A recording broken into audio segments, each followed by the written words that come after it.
और इसी बीच एक बड़ी खबर आपको बता रहे, जहां केपी ओली का प्रधानमंत्री पद से इस्तीफा। देखिए, लगातार नेपाल में बेकाबू विद्रोह की आग की तस्वीर आप देख रहे हैं। अब अपडेट यह है कि केपी ओली का प्रधानमंत्री पद से इस्तीफा। इससे पहले भी तमाम अपडेट निकलकर सामने आए थे कि केपी ओली जो कि विदेश जा रहे हैं।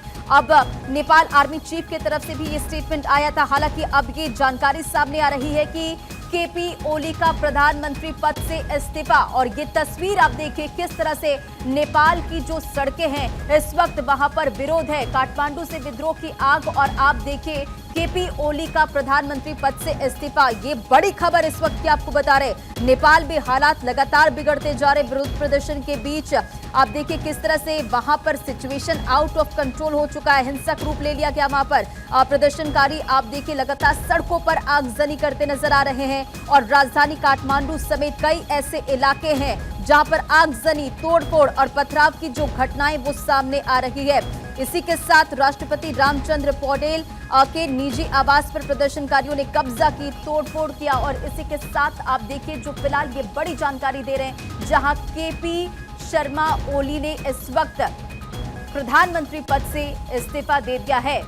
तो ये अपडेट नेपाल से। और हमारे साथ लगातार गेस्ट भी कनेक्ट है, प्रोफेसर हरीश ठाकुर सर, आपके पास आते हुए इस वक्त की ये बड़ी जानकारी है, जहां केपी ओली ने इस्तीफा दे दिया। अब आगे क्या वहां पर सिचुएशन? जी, ये तो अब बिल्कुल स्पष्ट हो गया, क्योंकि इस्तीफा दे दिया है तो जो रामचंद्र पौडेल हैं वहाँ के राष्ट्रपति, उनके पास संविधान के हिसाब से अभी शक्तियां हैं आर्टिकल 76(2) और 3 में, जिसमें कि वो बाकी लोग जो हैं वो 2-3 पार्टियां मिलकर के they can stake claim for next government, तो वो उनको 30 दिन का वक्त देंगे। लेकिन दूसरी चीज देखने वाली ये है कि नेपाल इस वक्त बहुत ही एक्सेप्शनल सर्कमस्टांसिस में है। इतना वायलेंस हुआ है, इतनी पब्लिक वायलेंस हुआ है, मिनिस्टर्स के साथ वायलेंस हुआ है और इतनी कैजुअलिटीज हुई हैं। तो क्या इस सर्कमस्टांस में प्रेसिडेंट नई सरकार बनाएंगे, या हो सकता है कि पब्लिक प्रेशर हो कि वो he goes for dissolution of house और नए इलेक्शन की बात करें? तो ये हमें देखना होगा, क्योंकि नेपाल इस वक्त बहुत डिफिकल्ट सिचुएशन में है, एक्सेप्शनल सिचुएशन है। तो ये कोई नॉर्मल सिचुएशन नहीं है कि अभी एक प्राइम मिनिस्टर ने इस्तीफा दिया है तो वो अगले को, नेक्स्ट लार्जेस्ट पार्टी के लीडर को बुलाएंगे और 30 दिन तक मेजोरिटी शो करने के लिए उनको वक्त देंगे।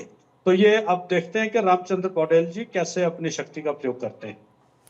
बिल्कुल। और लगातार आप देखिए जो वहां पर प्रदर्शनकारी वो इसी की मांग कर रहे थे। तो अब इस प्रदर्शन का रुख क्या होगा? अब ये प्रदर्शन देखते हैं आज सरकार, जो राष्ट्रपति क्या नया फैसला लेते हैं, नए इलेक्शन की बात करते हैं। क्योंकि लोगों का जो एक डिसअफेक्शन है या लोगों का जो प्रोटेस्ट है, वो ओली गवर्नमेंट के अगेंस्ट ही नहीं है, वो एक वीक ऑपोजिशन के अगेंस्ट भी। People are frustrated with these leaders.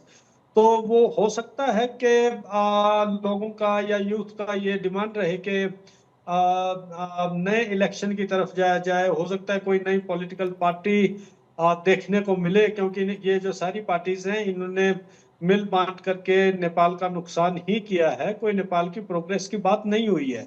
और ये चीन के हाथों में खेले हैं। भारत के साथ हमेशा इतना सौहार्दपूर्ण नेपाल का संबंध था, वो पिछले 15-20 सालों में इन्हीं लोगों ने खराब किया है। तो भारत के लिए मुझे नहीं लगता है इससे कोई ज्यादा भारत को प्रभाव पड़ेगा। उल्टे मुझे लग रहा है कि नया रजीम जो है that will be pro India, क्योंकि लोगों को समझ आ गई है कि इधर उधर के लोगों के हाथों में पड़ करके, और जो साउथ एशिया की पावर रिवेलरी है कुछ एक स्टेट्स में, इंडिया और चाइना की, और कुछ दूसरे जो स्टेट्स हैं ठीक है। इंडियन ओशियन रीजन में हाइपर एक्टिव रहते हैं, तो वो उसमें ना फॉल करके भारत के साथ, एटलीस्ट ये भारत के सभी ठीक है। नेबर्स को समझना चाहिए कि भारत के साथ रिलेशन स्टेबलाइज करके ठीक है हरीश जी, आपके उनको पास आएंगे बेनिफिट फॉरेन नहीं एक्सपर्ट मिलेगा। हमारे साथ दीप्ति तनेजा भी लगातार कनेक्टेड। दीप्ति जी, अब ये एक बड़ी जानकारी जहां पर नेपाल के प्रधानमंत्री ने इस्तीफा दे दिया, अब इससे क्या राजनीति, वहां की जो राजनीतिक स्थिरता अब वहां पर आएगी? क्या सिचुएशन अब आगे आप होते देख रही हैं? देखिए वो सब अब डिपेंड करेगा कि अल्टीमेटली कौन सी पार्टी स्टेक क्लेम कर पाती है, क्योंकि जैसे कि अब 20 दिन का टाइम है आर्टिकल 2 और 3 के चलते प्रेसिडेंट के पास, वो बुलाएंगे कोई किसी पार्टी को, लेकिन अपनी मेजोरिटी प्रूव करनी पड़ेगी। तो जो स्थिति है वो मैं कहूँगी अभी भी बहुत ही नाजुक बनी हुई है, क्योंकि मैं नहीं देख पा रही कि कौन सी पार्टी या कौन सा कोएलिशन बनेगा जो अपना एक मेजोरिटी स्टेक क्लेम कर सके, फिर दोबारा री इलेक्शन की स्थिति में जाने के लिए। क्या नेपाल उस स्थिति लेकिन में है अपडेट फाइनेंशियली, ये भी है कि शाम सोशली? तक प्रधानमंत्री का ऐलान हो सकता है। आपकी आवाज नहीं आई, क्या कह रहे हैं? मैं कह रही हूँ कि अपडेट ये भी है कि शाम तक नेपाल के प्रधानमंत्री का ऐलान भी हो सकता है। देखिए इंटरिम के लिए तो मैं कह सकती हूँ कि हाँ हो सकता है, जब सर्वदलीय बैठक है। और अब क्योंकि हमारे पास ओली जी का इस्तीफा सामने आ चुका है कि औपचारिक तौर पे वो इस्तीफा देकर कंट्री से भागे हैं, तो उस स्थिति में अगर सर्वदलीय बैठक में कुछ निकल के आता है तो एक देखने वाली बात होगी। लेकिन अगर हम लॉन्ग टर्म सोचें तो मैं नहीं देख पा रही कि 5 साल या इवन 1 साल भी अगर कुछ भी आज बनता है तो वो सरकार चल पाएगी। अब हम राजतंत्र की तरफ रहते हैं कि लोकतंत्र की तरफ रहते हैं या राजतंत्र की तरफ जाते हैं, या इलेक्शन दोबारा होते हैं अगर लोकतंत्र में रहते हैं, जो अभी बनेंगे वो अपना टर्म पूरा कर पाएंगे या कितना टाइम निकाल पाएंगे। बहुत नाजुक स्थिति है आज की डेट में अगर आप मुझसे अभी पूछें तो। बिल्कुल, और हमने ये भी देखा कि किस तरह से लगातार जिस तरह से नेपाल में विरोध प्रदर्शन हो रहा था, यही सवाल उठ रहे थे कि केपी शर्मा ओली इस्तीफा दे। और अब इस इस्तीफे के बाद हम क्या कह सकते हैं, जो जेनजीज का नाम आ रहा था या फिर प्रदर्शनकारी थे, क्या उनकी बड़ी जीत है? अब आगे क्या कुछ होता नजर आएगा? अगर हम इस्तीफे को लेकर बात करें तो डेफिनेटली जीत है, क्योंकि ये केवल एक सोशल मीडिया बैन की बात नहीं थी। ये जो ओवरऑल परिस्थितियां वहां बन रही थी, जो इकोनॉमिक लेगार्ड वहां जो पीछे हम जो बहुत ज्यादा इनइक्वालिटी देख रहे थे, अनएम्प्लॉयमेंट देख रहे थे, तो उस मायने में देखें तो बिल्कुल प्रदर्शनकारियों की ये जीत है। लेकिन अब जीत केवल एक जीत तक सीमित नहीं है ना, आगे क्या होगा, आगे क्या जेन जी और जो हम देख रहे हैं पूरी की पूरी उनकी जो पॉलिटिक्स है बूढ़े एजेड लोगों से ग्रस्त है।